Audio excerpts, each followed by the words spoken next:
It's time now for Open Forum. On this segment, we take your questions from social media on any particular topic. We go out into the world and we find answers for you. Remember, there are no dumb questions here. So if you have a question and you want us to find an answer for you, send me a DM on X and we'll try to sort you out. For this segment, we want to thank DappRadar blockchain research analyst Sarah Gergalis for helping us answer these questions. Let's get right into it. All of the questions on today's segment are about NFTs. The first one comes from Walk in the Clouds. They said, I want to know more about how NFTs are applied to real-world assets instead of pixel images. Walk in the Clouds. NFTs definitely became popular through several PFP collections, but there are so many more sticky use cases for NFTs that folks are exploring right now. You hear us do interviews about them on the show all the time. Sarah told us that the applications of NFTs to real-world assets represents a shift in how we tokenize and trade physical goods and rights. Let's take a look at a few examples to help us understand this just a little bit more. And let's start with physical art. Okay, artists and galleries are using NFTs to certify the authenticity and ownership of physical artworks.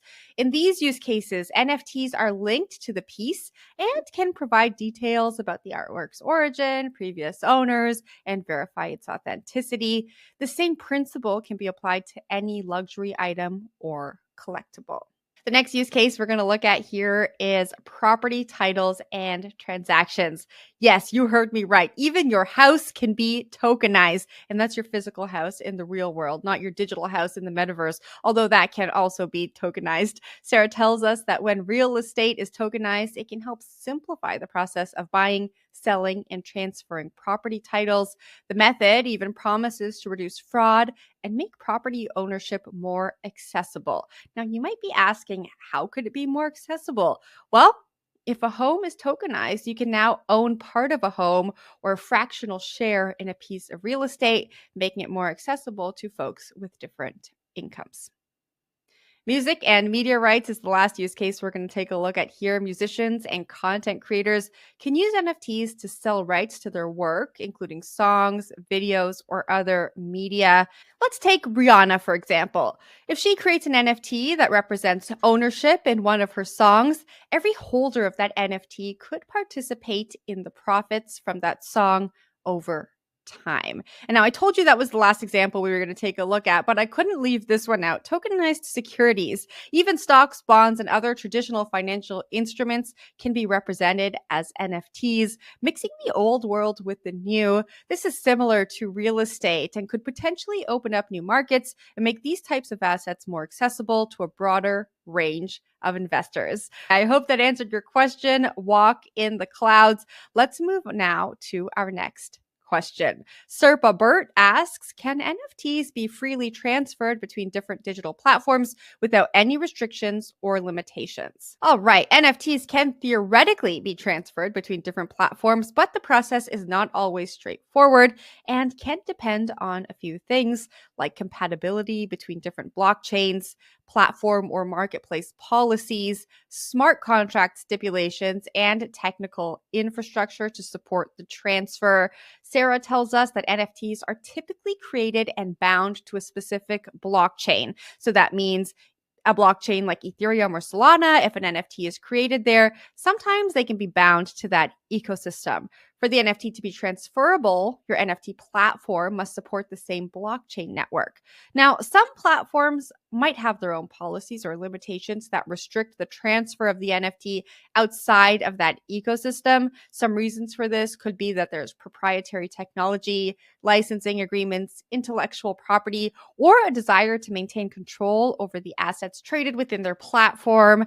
And smart contracts come into play now. The ability to transfer an NFT can also be limited by the parameters set by the smart contract that governs the NFT. A smart contract is something that lives on a blockchain and sets the rules and parameters in which you can interact with an asset. Some NFTs could be designed with restrictions on transferability or might be only transferable when certain conditions are met. Serpa I hope that helped you. I hope you have a little bit of a better understanding on how, when, and if an NFT can be transferred.